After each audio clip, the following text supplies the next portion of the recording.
Hello, this is Dylan Miller on Delitos Dylan, Google Podcast, Spotify, Spreaker, or iHeartRadio. This is Dylan Miller on Delitos Dylan. Alright, got some good stuff for you today. More drama with the Cowboys. I'll talk about the Packers a bit, and pretty much a bunch of more NFL offseason crap. So, I'm gonna start out. I think I have been a little less obnoxious with the Cowboys news, but I am going to talk about them now.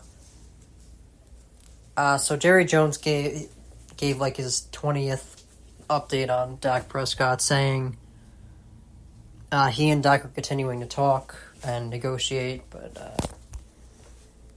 that all doesn't really matter. I mean, at the end of the day, what's going to happen is he's going to get way overpaid. He's going to be the highest paid in the NFL yet again, which he shouldn't be. The Cowboys are just going to recycle the same thing they've done the past 5 years. They're going to win like 8-9 games. Maybe make the playoffs, maybe not. I have no idea. Because I'm not sure if there's 7 teams better than the Cowboys right now in the NFC, but I think there's definitely 6 teams that I would put in the playoffs before.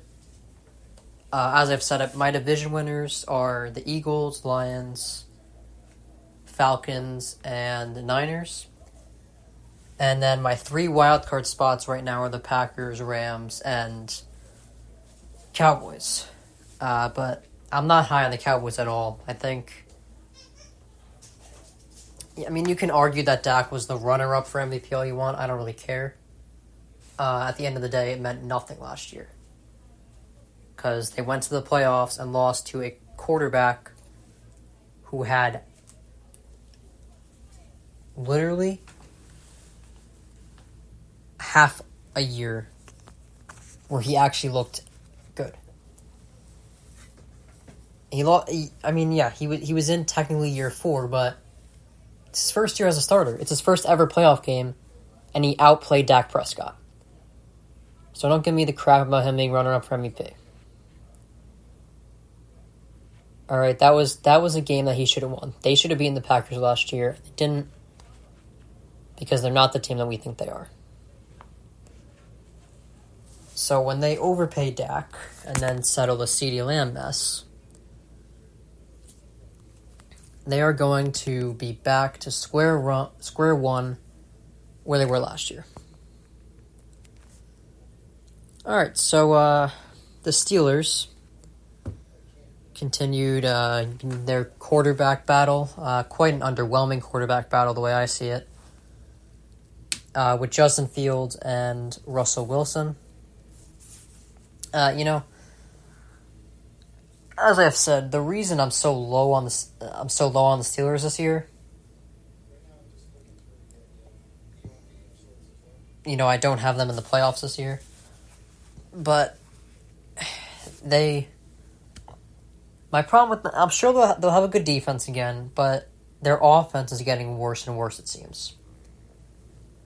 Like, I made a comparison a few days ago of, like, the Patriots quarterback since Tom Brady. It could turn out to a similar situation with, like, the Broncos quarterbacks without Peyton Manning. Like, ever since Peyton Manning retired, the Broncos quarterbacks have been a rough scene. Trevor Siemian, Drew Lock, and aging Russell Wilson. And the Patriots, they're on a similar path. Mac Jones failed. Cam Newton was a bust. And now they're moving on to Drake May, who we have no idea. The Steelers, since Big Ben retired, they've had Mason Rudolph and Kenny Pickett, and right now their options are either an unproven Justin Fields or an aging Russell Wilson. The only bright spot of their offense right now is George Pickens. He's a talented receiver, but the rest of their offense is a bit of a tough scene. And as much as I respect Mike Tomlin as a coach, he's never been great at the offensive part of the game. Whenever the Steelers have a below average offensive coordinator, the Steelers tend to do below average work on their seasons. And obviously, I give credit to Mike Tomlin for having winning seasons with these teams the last few years, because I don't think they should. But, I can't look at them as a serious playoff, especially when they're playing the Ravens and Bengals twice a year. Like, the way I see it, that's 4 losses right there, and maybe 3 if they upset one of them once. But yeah, they're not only in the AFC, which is very tough, but they're in possibly the toughest division in the AFC. The AFC North. And they have no offense. So I can't and you'd never want to be going into the season unsure who your quarterback's going to be. It's one of the worst spots you can be in. So the Steelers, I think it's very possible they finish last in the division behind the Browns, the way I'm seeing it right now. Like, right now, I could probably be talked into putting the Browns ahead of the Steelers in the division. But anyway, Anthony Richardson played in a preseason game the other day. And, hold on, I'm going to pull up a stat line. The thing with the Colts is actually a similar, well, not really similar, but my worry for the Colts from a division standpoint is similar to my worry for the Steelers, where I think the Colts have a chance to, be competitive, but they're in a division with the Texans, who I'm really high on going into the season, and the Jags, who I think are better. I think they're a better roster than the Colts. Anthony Richardson, I mean, they looked good in the first few weeks last year before Richardson went down. But since then, the Jags and Texans both look better than they did earlier in the season. Like, I think C.J. Stroud's only going to get better. It doesn't help the Colts that the Texans added Stephon Diggs and Joe Mixon to the team. That's going to be another problem. I do think the Jags are slightly better than people think they are.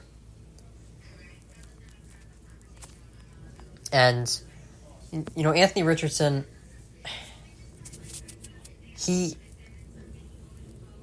I think he's very talented, but I still think accuracy is an issue with him. The problem is his sample size is so small, Anthony Richardson. Last year, he only played 4 games, 59% completion percentage, 87 quarterback rating, 3 touchdowns, 1 pick. So we have a really small sample size with Anthony Richardson. My assessment is very talented, very athletic, probably not destined for a long career because of that. Like, Cam Newton was very talented, but he was also kind of reckless and inconsistent.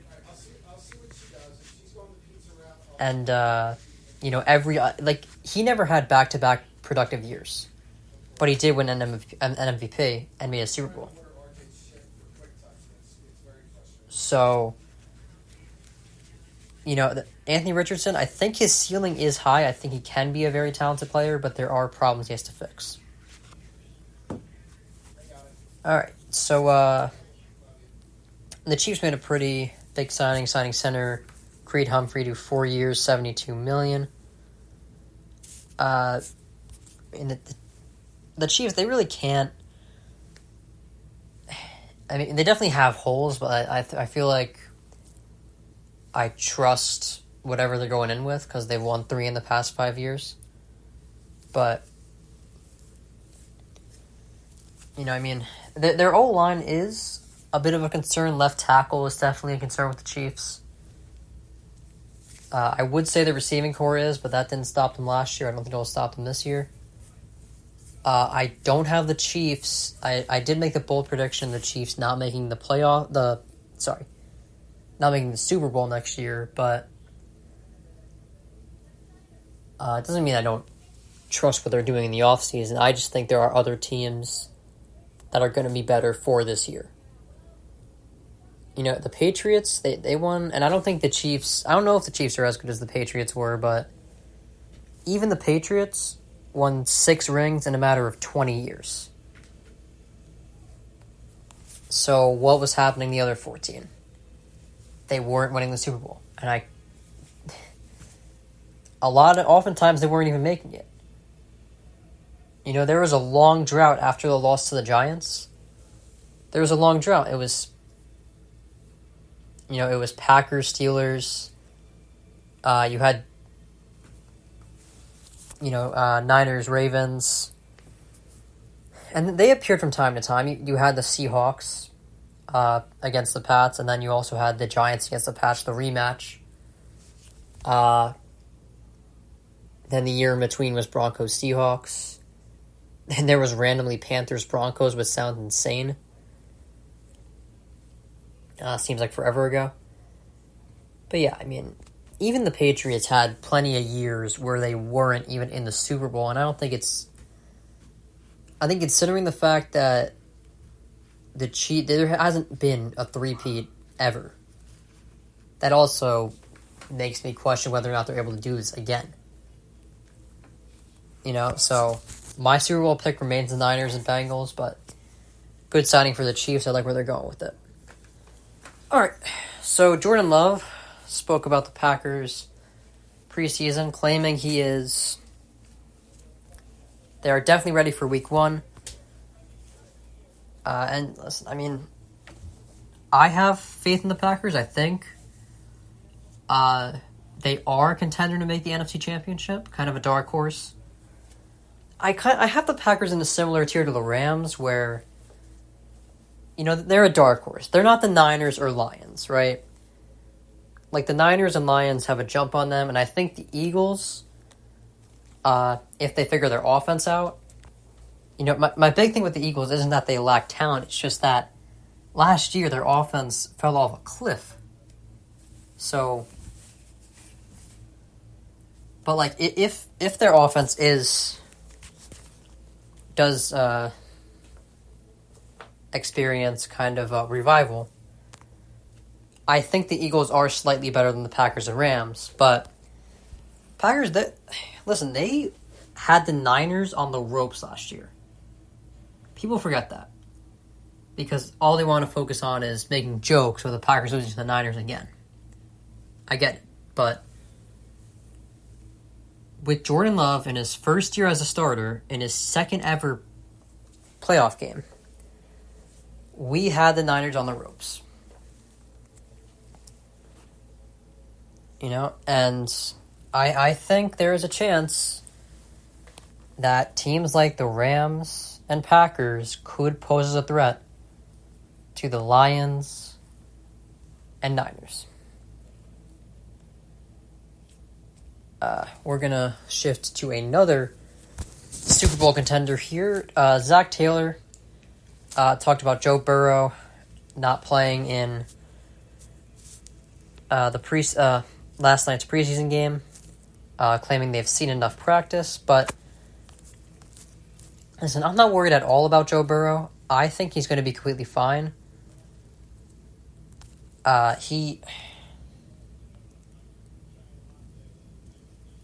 Last night, it doesn't really matter.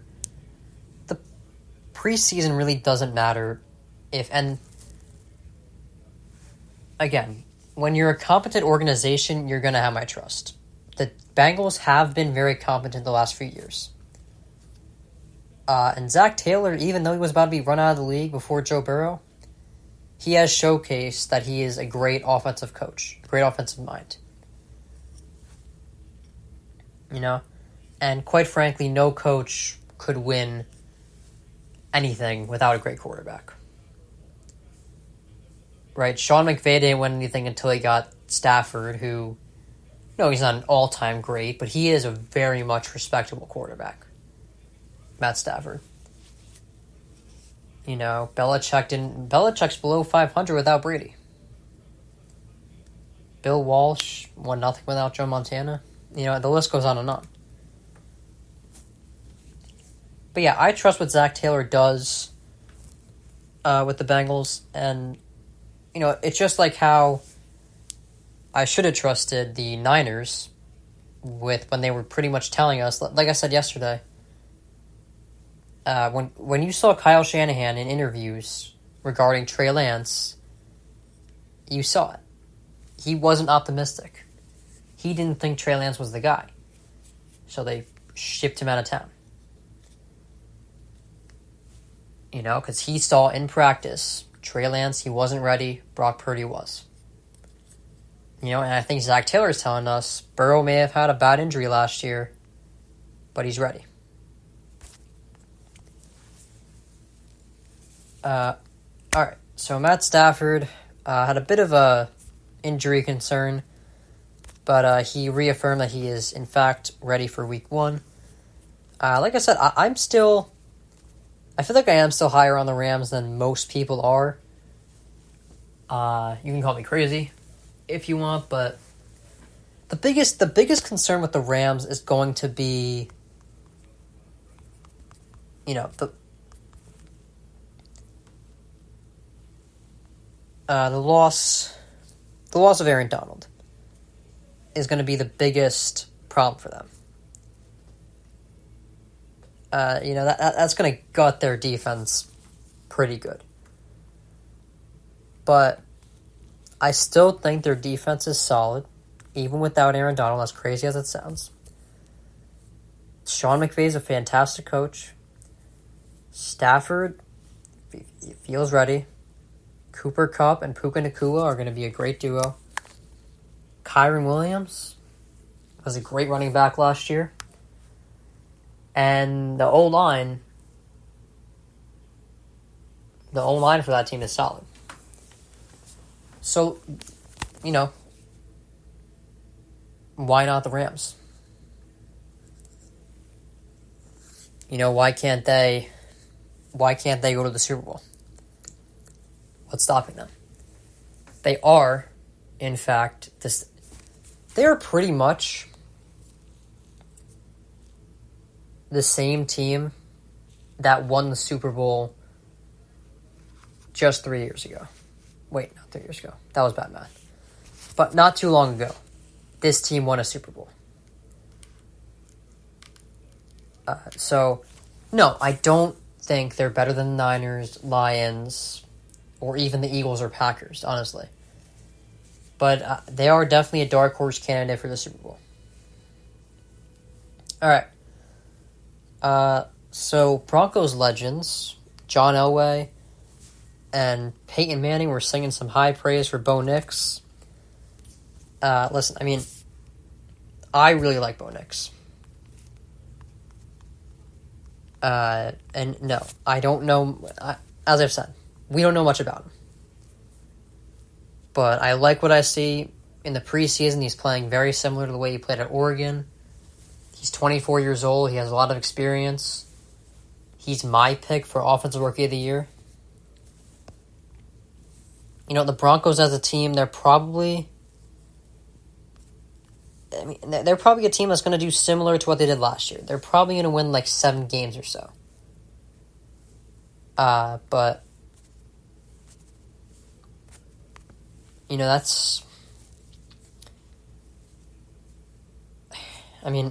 that's not really a bad thing, right? For a team with a rookie quarterback that is seemingly in a rebuild, whose number one receiver is Courtland Sutton, who I like Courtland Sutton, but that's not an ideal number one receiver. He's no Garrett Wilson or Devontae Adams or Jamar Chase or Justin Jefferson. So the Broncos, maybe they won't be that great as a team, but I think we're definitely going to see some excellence from Bo Nix. And I have been wrong about quarterbacks in the past. I thought Trey Lance would be the best quarterback from that draft class. He isn't. As a matter of fact, that draft class is surprisingly disappointing. Trevor Lawrence looks talented, but it's almost as if Brock Purdy has had the most well, actually, it isn't almost. It is. Brock Purdy has had more success as a quarterback than anyone else in that draft class. I was right about Mac Jones, but I was definitely wrong about Justin Fields and Trey Lance. So my gut's telling me Bo Nix, but I'm also going to make it clear I have been wrong in the past. All right. So AJ Terrell, the Falcons made another big signing in free. Well, not really big, but they signed AJ Terrell to a 4-year extension. I really like. I'm getting higher and higher on the Falcons each day. It's going to take a lot more than a few free agency signings to put them higher than a first round exit. But I think the Falcons, they're definitely the best team in that division. Better than the Bucs, I think, and they're going to be a playoff team, but I don't see them beating, because of the way the NFC shakes out. We're gonna see the Packers and Rams be wildcard teams, and whoever gets the 5 seed out of those two teams is gonna run into the Falcons, because the Falcons aren't gonna have a better record than the Eagles, Niners, or Lions. So unfortunately for them, they're going to run into the Rams or Packers, who are better than them, and will probably beat the hell out of them, just to put it lightly. But I am high on the Falcons. I like the Kirk Cousins thing. I'm starting to see that having Penix sit behind him could work very well. And, we'll see how they do. The last topic of the day is going to be a bit of a cross between football and track and field. Noah Lyles talked about the whole idea of him racing Tyreek Hill. He said he'd be willing to do it, but it has to be legit. Not sure what that means. I don't know, man, what do you want it to be televised? It's going to be a 10-second race or so. You want a whole television event based around that? Maybe a 30-minute program or so? I don't know. I don't see... I mean, listen, I think he's arrogant. I think he's annoying, but I don't think he's wrong. I don't see how Tyreek Hill could beat him in a race. Tyreek Hill is very fast in the football field, but it's very different when we're talking about people are clowning him because he lost the 200, but he is the gold medalist in the 100. Oh, he barely won. It doesn't matter. He still won. He is the best 100-meter runner in the world. And what am I supposed to say, that Tyreek Hill, the fastest man in the football league, is going to beat him? I don't think so. Tyreek Hill, I'm not downgrading him, but I can't in good conscience say that he could beat the world champion and the gold medalist in the 100-meter dash, right? I think that would be ridiculous, but that's going to be it for today. About a 25-minute podcast. So next week we're looking at probably every day except for when... I don't know if I'll be able to do on Wednesday. But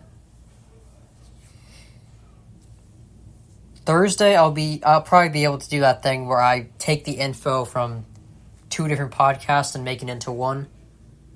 I can very much do that for Thursday to make up for the Wednesday miss, but yeah. Then after that, it'll only be a few days away from when school starts for me, so as you guys know, I kind of disappear during the school year, but I'll do my best. Get podcasts done when I can, but at least next week will be 4 out of 5 days. So, yeah, this is Dylan Miller on Daily Dose Dylan, Spotify, Spreaker, iHeartRadio. This is Dylan Miller on Daily Dose Dylan. Have a good day. See you Monday.